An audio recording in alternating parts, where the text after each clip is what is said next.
Yo, what's good YouTube, man? It's your boy Javi TV and welcome back to another Rainbow Six Siege Tips Guide tutorial. In this video, as you read the title, we're going to be going over movements, and in that we're going to have 5 tips for movement. But before we get the video started, if you're new to the channel and you want to get better at Rainbow Six Siege, or you want to learn more about Rainbow Six Siege, subscribe to this channel because this channel is for you. Turn on post notifications and be here every day and you'll get better at the game. But without further ado, let's get the video started. So in this video we're going over movement, right? So in my opinion, good movement is the ability to quick peek and put your body in a good position to make it seem like you're always ready for a gunfight. You're always prepared for everything. Basically, if somebody were to shoot behind you, you would be ready to fight that. It doesn't matter where you're at, but you're always prepared to enter and engage in that gunfight.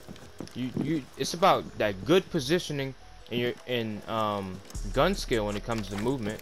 It's the way you position your body, like the way you hold angles, the way you move. Like I wouldn't hold an angle like this because I'm exposed from here, and it's not really a good angle to hold all the time. I might hold it temporarily, but I wouldn't hold it for longer than maybe 10 seconds unless I know somebody's coming right there. Oh, you can get right here? Okay, never mind. But nah, onto the next tip about movement. You need to understand your POV, your point of view, what you can and cannot stand behind. And what I mean by that is, you wouldn't stand behind something like this and aim like this. Why? Because your whole body's exposed. It wouldn't make sense. Sometimes it might work if you're doing some, some weird stuff, but you wouldn't stand behind certain things because you're most likely exposed. Like, let's see, let me find something. Like,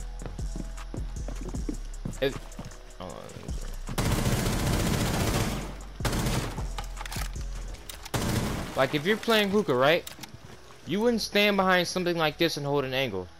Like, you wouldn't do this. Why? Because this is a whole little thing right here that's an opening that you can get shot through, or you're just standing up and you're exposed to everything. You're vulnerable, and it's just like certain things. Sometimes the way you prone, I don't know if you could notice, but your legs stick out. So like if you're sitting somewhere that you think they can't see you, either your leg might be sticking out or somebody might come behind you and they can see your leg. It's really understanding how your body moves in this game. Like you wouldn't sit somewhere where you're exposed because your back is sticking out or your legs are sticking out. Like right here is fine because they can't see you at all. But if you're like this and your legs are sticking forward, then you're exposed by this door if they can see your legs, and that's not good. So on to the next one. Try to use things to mask your sound. And what that means is, if I wanted to come up these stairs, right? If I wanted to come up these stairs on Cool Vibes to come to hookah or come to billiards, because the site is right there, instead of just casually walking up the stairs, probably hitting a Legion mine, probably even running into somebody, and they definitely know you're coming because they can hear you. Not only do they have a cam, hopefully you shoot the cam out, but what I mean by try to use things to mask your sound is like either tell your teammate to shoot their gun if they're close near your area, so it makes sound, and what that does is it allows you to walk up the stairs and basically mask that sound, which means they can't hear you. So if I wanted to come up these stairs sneakily, or sneaky, I don't think sneakily is a word, but sneaky, you would do something like this. You would shoot an ash charge, and you see how you could barely hear my footsteps. I'm gonna do it again so you can really listen in. But once that sound blows up, that sound is masking your footstep styles, which allows you to basically sneak up the stairs without the enemy team hearing it. So I'm gonna do it one more time, and I'm gonna stop talking.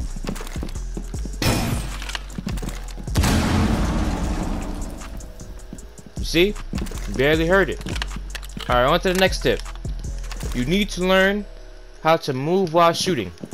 So for those of you inexperienced players, you can probably most of the times only just like sit still and hold an angle, but you need to understand how to strafe. This is strafing, by the way. Going back and forth like this is strafing. You need to understand that you need to be able to shoot and move at the same time, and not just sitting still or sitting and holding angles. You gotta be able to be versatile. You gotta be able to move. They ain't make this game stiff for you to not be able to move like it's I don't know what game to make a reference to, but like you can move. You don't always have to just sit somewhere and just shoot like this when you can do stuff like this. And you could just strafe across and spray like that, like that. You know what I'm saying?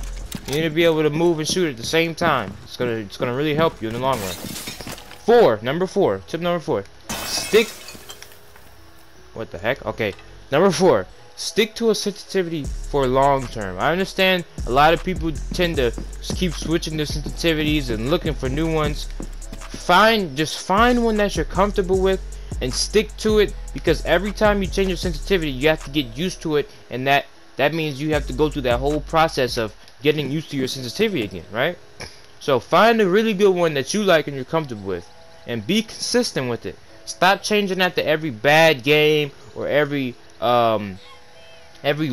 Stop changing after that. Just because you had a bad game or every loss doesn't mean it's your sensitivity. You just had a bad game, or the other team was simply just better. Stick to that sensitivity and be consistent with it. And if it works, it works. If it doesn't, then after you go through that whole process, then you switch it. Don't switch it immediately, because you know what I'm saying, you start losing. That's not what that means. Alright, number 5. You need to understand when to wide peek and when to quick peek. In certain gunfights, you shouldn't wide peek, and in certain gunfights, you shouldn't quick peek. Sorta. You know what I'm saying? So what I'm saying is, if somebody's in this room, right, you need to understand what, and wide peeking is this. This is wide peeking. It's swinging the entire area. This is wide peeking right here. Swinging this is wide peeking. This is aggressively peeking. That's wide peeking. And quick peeking is this right here. That's quick peeking. And if y'all want to see a video on how to quick peek, I made about like maybe a few months ago, maybe even weeks ago on my channel. You keep scrolling, you'll see a video on quick peeking. But that's quick peeking, basically. Just quick peek.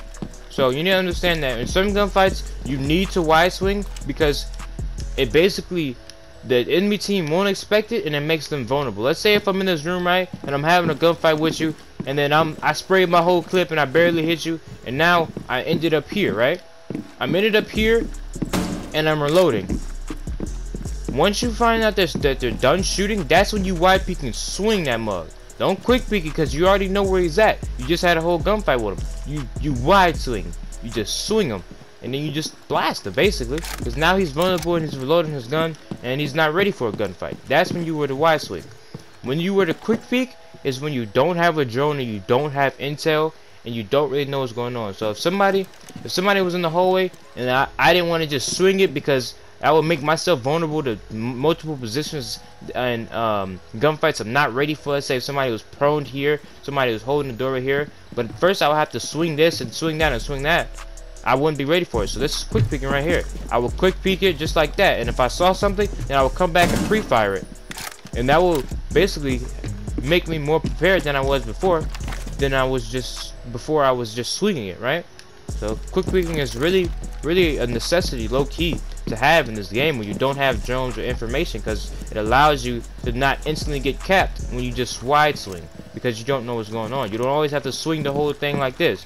You can quick peek stuff, you know what I'm saying, and you won't die as much, because you won't be running around in the middle of the open. So that's this video on how to improve your movement. If you're new to the channel, you want to see more guides, let me know in the comment section below. But don't forget to subscribe and turn on post notifications. And like I said before, this channel is going to help you, and I want to help you get better at the game and see you get better. So why not subscribe? Help your boy out. But you already know how it is. If you don't, you do now. It's Jobby.